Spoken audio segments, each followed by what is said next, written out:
Merhaba.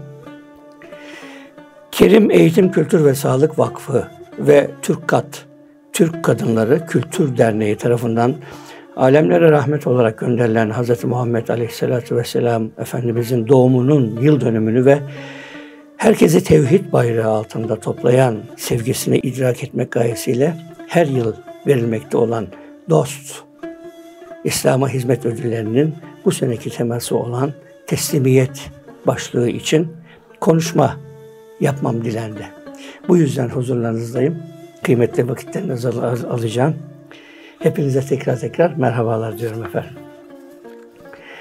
Efendim hep teslimiyet diye bir söz vardır malum. İnsanlar bunu söyler durur. Konuşur durur. Levhalara yazar durur. Ah teslimiyet. Her ağızda pelesenk olmuş bir söz. Ah teslimiyet. Biri dışında bütün söylem biçimleri ikilik üzerine kurulmuştur. Oysa ki teslimiyet, yani teslim olmak deyince birine teslim olmak, kölelik akla geliyor hemen. Bir diğeri, öteki.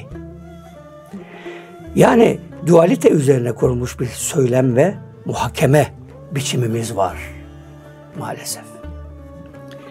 Halbuki duvarlarda teslimiyet levhaları, bunun tekkeler, dergahlar tabii açık olduğu zamanlarda bu ikili görüşü teke indirmeye, yani tevhide memur kurumlardı. Bu arada şunu da söylemek lazım. Misal teşkil etmez. Hiçbir konu yanlışı tespit edildi diye gündemden kaldırılmamalıdır. Mutlaka onun bir hakikati vardır. Bu da kulaklarımızda bulunsun. Teslimiyet kelimesinin anlamına bakalım. Teslimiyet, huzur, ferahlık, barış anlamına gelen, seleme, silm kökünden türemiş Arapça bir kelime. Lügatlar böyle söylüyor. Hayat içerisinde ise hayatta kalmak, çıkar sağlamak yahut mevcudu kaybetmemek veya bir maksada, bir menzile ulaşmak için savaşın, kavganın, nizanın bitişini sağlayan, kabullenme, boyun eğme, razı olma, kendini verme, nizayı bırakıp hizaya gelme anlamına da gelebilir. Bu çerçevede teslimiyet hali, olgulara bağlı olarak çok çeşitli algı katmanlarında söz konusu edilebilir. Levhalarda teslimiyet yazıyor ama nedir o? Neye ah? Var olmuş bir insanın varlık hikmetinden habersiz vaziyette, tamamen sevgi tabiisinden, yani hayvansı dürtülerinden hareket ederek nefsi emmareye teslimiyet hali yaşamasıdır. İlki. Varoluşunu, varlığını, kendini değerlendirmek, kendinin ne olduğunu düşünmek, zatına hoşça bakıp zübde-i alem olduğunun, fıtri değerlerinin, potansiyellerinin farkına varması gibi gailelerden tamamen vareste bir şekilde hayvansı bir sevki tabiiyle yaşamasıdır. Yani nefs-i emmareye teslimiyet. Buna nefse teslimiyet, nefs-i emmareye dedikleri emir veren ama hayra değil şerre, hazlara ve şehvata emir veren dürtülere teslimiyet denir. Herhalde konseptimizin teslimiyet varımı bu değildir. Nefiste o dürtülerin var olması tabiidir, doğaldır. Doğası, yaratılışı, fıtratı gereği olarak vardır o dürtüler insanda ve nefislerde. Tabii olmayan o dürtülere teslimiyettir. Dürtülerin, duyguların esiri olmaktır. Evet, şimdi de bir seküler alana geçelim. Oraya bir bakalım. Oraya geçecek olursak şöyle bir profil ile karşılaşırız. Kişinin dinle, imanla alakası yok ama o konuda bir mürekkep yalamışlığı, malumat seviyesinde bir bilgi bulaşıklığı var diyelim. İlimden, fenden de anlıyor. Fakat tamamen fiziki alanın getirdikleriyle, menfaatleriyle donanmış, çıkar odaklı bir yaşamın biçimine, yani şekle, şekilciliğe teslimiyet. Burada karşımıza teslimiyetin bu türü çıkıyor. Aslında teslimiyet masum. Fakat insanlar kendi algı ve eylem biçimleriyle teslimiyete yeni isimler takabiliyorlar. Bir derdi var ama o dert sadece şekilden ibaret. O şeklin esiri çünkü. Zannediyor ki o şekil kaybolursa hayatını kaybedecek. Böyle bir korkuyla yaşıyor. Bu korkusunu büyüten her hayat ve inanç tarzına da düşman kesiliyor. Aman beşeri, tensel veya kazanım, maddi kazanım açısından kayba uğrayabilirim endişesiyle en saf, en temiz, en samimi, en duru teslimiyeti icap ettirecek yaşam ve fikir ve inanç ve eylem biçimine tamamen karşıdırlar. İşte bunlar benim elime geçmiştir. Dahasını da temin edebilirim. Etmeliyim. Nasıl edebilirim? Gibilerinden birçok kaygısı vardır. Büyüdükçe büyütmeyi ister. Nefsinin taleplerini. Sahip oldukça fazlasını ister. Doymaz. Doymaz bir türlü. Çünkü nefis doymaz. Yani dünyanın lüksüne, menfaatlerine, kazanmaya, muktedir olmaya, iktidar olmaya odaklı yağmacı ve yığmacı bir teslimiyet. Bu şekilde yaşayan zamanımızda Avrupa'yı denilen, çağdaşlık denilen, modernizm denilen bir başka ahı gitmiş, vahı kalmış teslimiyet hali de vardır. Sözde demokrasi algısıyla insan haklarını korumaya çalışır. Hatta zahiren öyle de görünür ama hepsi palavradır, bakmayın siz. Ayağına basıncaya kadar. O hazlarına, o şehvatına dokunacak bir şey, bir disiplin.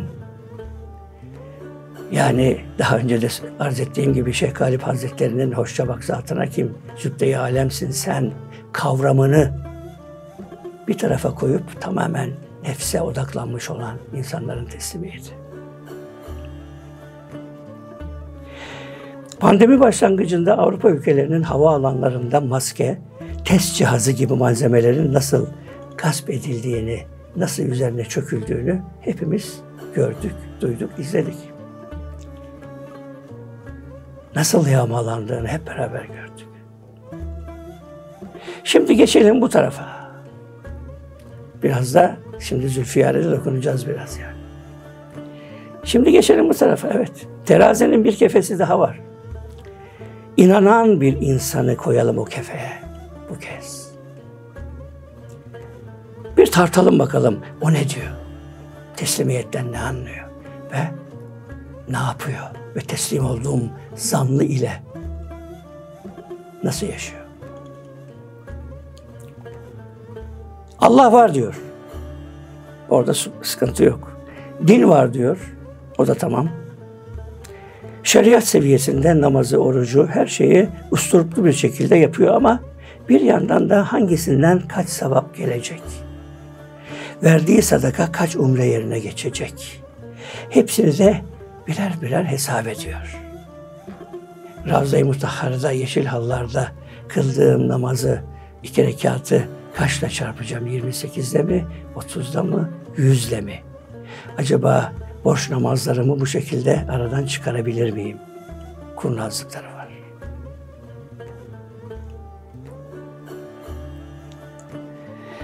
Elektronik hesap makinesiyle yatıp kalkan bir Müslüman. Hesabi. Bu da ibadetine teslim olmuş. Oradan gelecek sevaba, hatta oradan gelecek hurilere, cennet beklentisine teslim olmuş bir teslimiyet anlayışı. Onlara teslim olması demek ticari bir din anlayışı demektir. Maalesef. İbadeti, dini bile menfaat için kullanın. Bunlar teslimiyet skalasının zahirde görülen daha çok sosyal taraflar. Şimdi işin batınına geçelim. Orada da tarikat var. Yani tarik, yani yol. Bu meseleleri bir yola girerek derlenmiş, toparlanmış bir şekilde yaşama, anlama, özümleme gayreti içerisinde olan insana bakalım. Bu yolda da birçok tuzaklar vardır.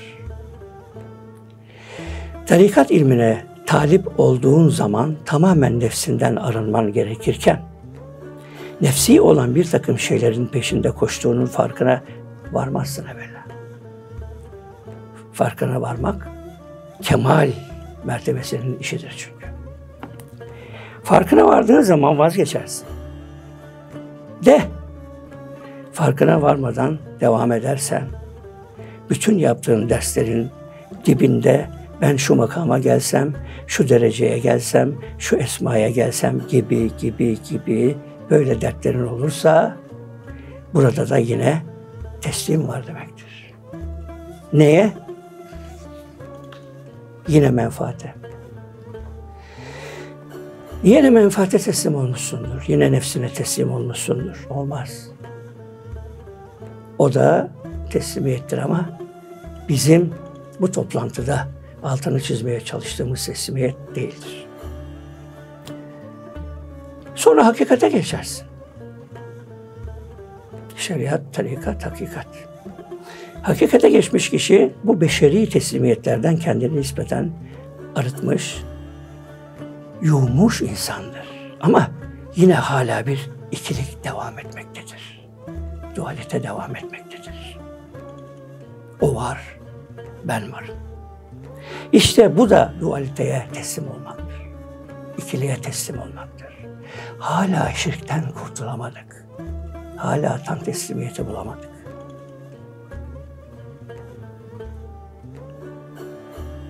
Allah var, ben varım. Ne kadar kulağa hoş geliyor değil mi? Allah bizi yarattı, varız gibi. Değil mi? Değil. Varılması gereken nokta bu değil. Allah'ı ötelediğin müddetçe, onu bir yerlere, bir potansiyel olarak, bir boyutlara koyduğun müddetçe, Allah'ı bir yerlere, bir takım potansiyel olarak bir yerlere yolladığın sürece sen yanlışa teslim olmaktan kurtulamazsın. Maalesef. Demek orada da sakin olmak kafi değil. Ancak marifetullah ve marifetullah'tan sonra fesemme veçhullah, yani her neyene dönersen dön, Allah'ın veçinden başkasını göremeyen, hiçbir zerreyi ve kendini haktan ayrı görmeyen, ötekisiz bir bakışla tam bir teslimiyet ile Cenab-ı Hakk'ın zatına teslim olmak. Hatta zatta kaybolmak. İşte o zaman teslimiyet denir. Nerede? Allah kolaylaştırsın. Teslimiyet. O teslim olmak çok mühim. Bütün mesele zahirde ve batında, dışta ve içte var sandığımız her şeyin Cenab-ı Hakk'ın zatında varlık talep eden esma tecellilerinden başka bir şey olmadığını bilmek ve bu şuurla hakiki ilaha teslim olmak. Malumunuzdur, Füsusül Kem'de İbn Arabi Hazretleri, Allah onun nurunu ziyadeleştirsin, Cenab-ı Hak zatıyla baş başayken mutlak yoklukta kendinde mündemiş olan, yani derununda var olan sıfatlar ve isimler Cenab-ı Hak'tan, zatiyetten varlık dilediler. Hayat dilediler.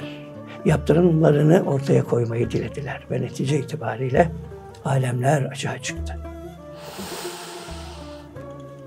Evet.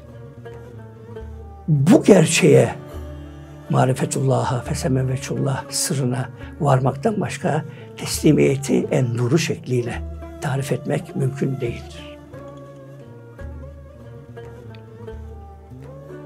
Bu farkındalığa, bu basirete erişmek ve bütün buraya kadar geldiğimiz skalada, buraya kadar getirdiğimiz teslimiyetlerin ve teslim olacağımız ne kadar Leyla'lar varsa hepsine üzgünüm Leyla diyebilmek.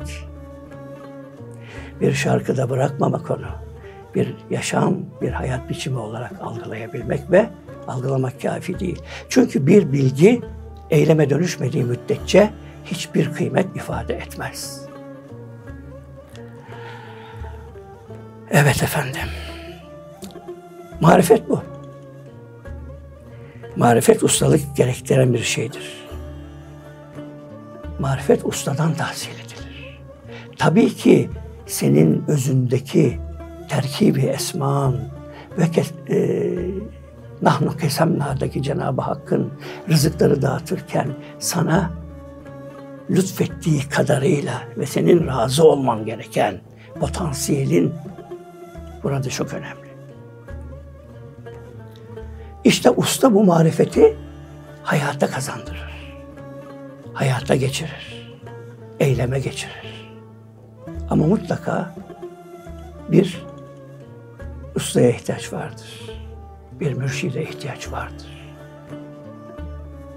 Ustasız usta olunmaz.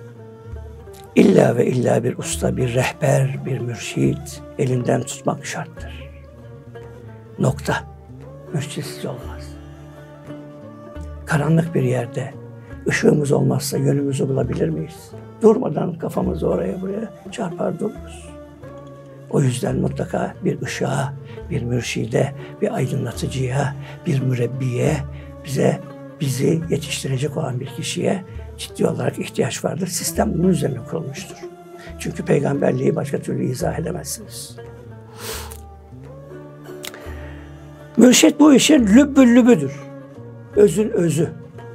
Bu teslimiyet skalalarının hepsini yaşamış, hepsinden geçmiş ve netice itibariyle marifetullah'taki fesemeveçullah sırrına ve her gördüğü yerdeki açığa çıkışın Cenab-ı Hakk'a ait olduğunun farkındalığı içerisinde ancak her izafi birim kendisine verilen kader çizgisi doğrultusunda mutlaka işlevsel olduğunu da kabul ederek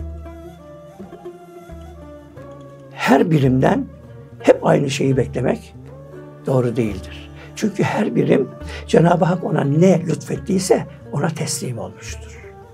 Teslimiyetin bu tarafını da gözden kaçırmamak lazım. Lüb, ıslah-ı sufiyede kabuklardan, kuruntulardan, kuşkulardan, hayallerden arınmış, envar-ı ilahi ile aydınlanmış akıl olarak ifade edilir. Lüb, tam arınmışlık hali, öze dönüş. Peki akıl nedir burada? Akıl aslında okul kökünden türeyen bağlaç demeyelim ona, bağ, yani ilişkileri kurmamızda bize en büyük faydası olan Cenab-ı Hakk'ın bir lütfudur. Hiçbir zaman, hiçbir boyutsal algıda dahi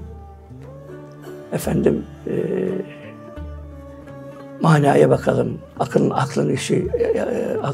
aklı oraya ermez gibilerinden kabadayılıklar her ağza yakışan şeyler değildir. Onun da sahibi vardır ama orada biraz durmakta fayda var.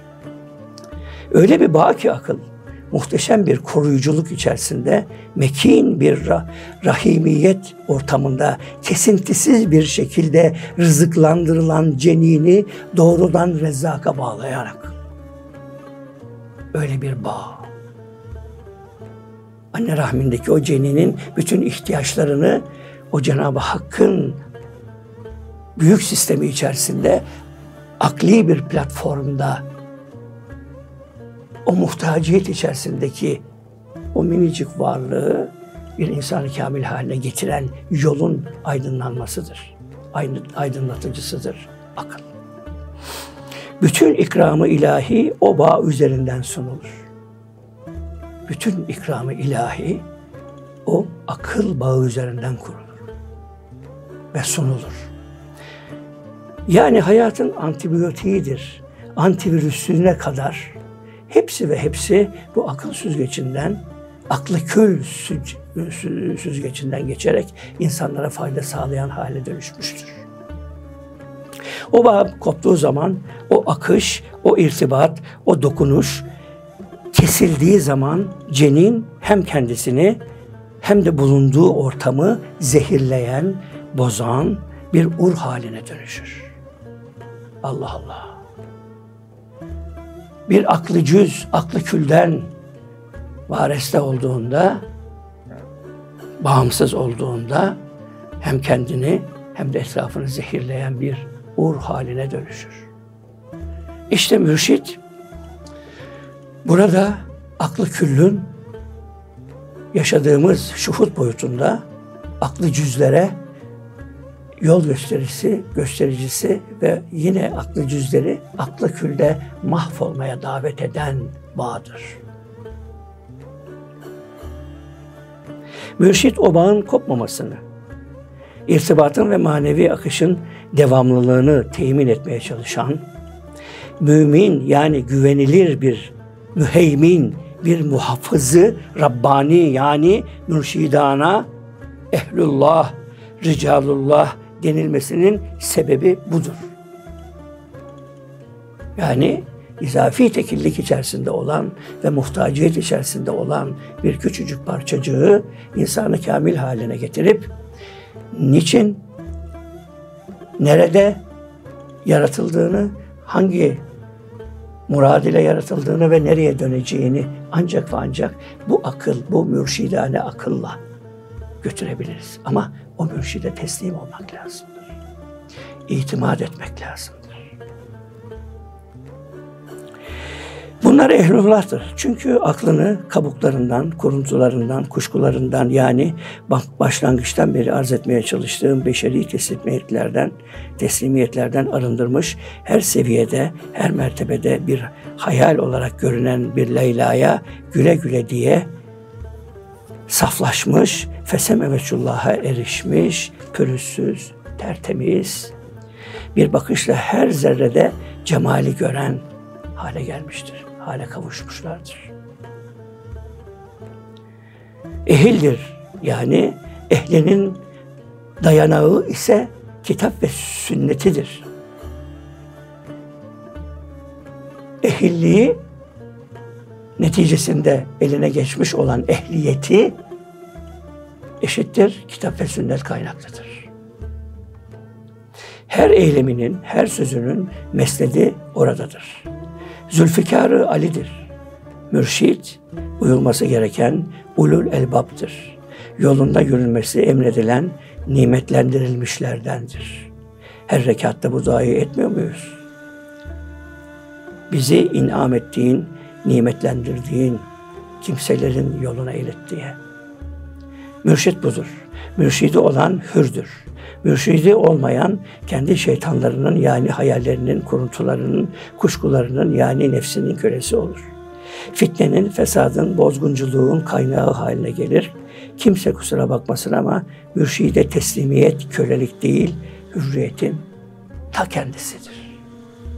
Efendim böyle teslimiyetlerin Cenab-ı Hak tarafından bizlere de kolaylaştırılmasını bütün gönlümle niyaz ediyorum. Siz muhterem hazıruna, dinleyicilerimize kalbi selamlarımı ve saygılarımı sunuyorum efendim. Bir başka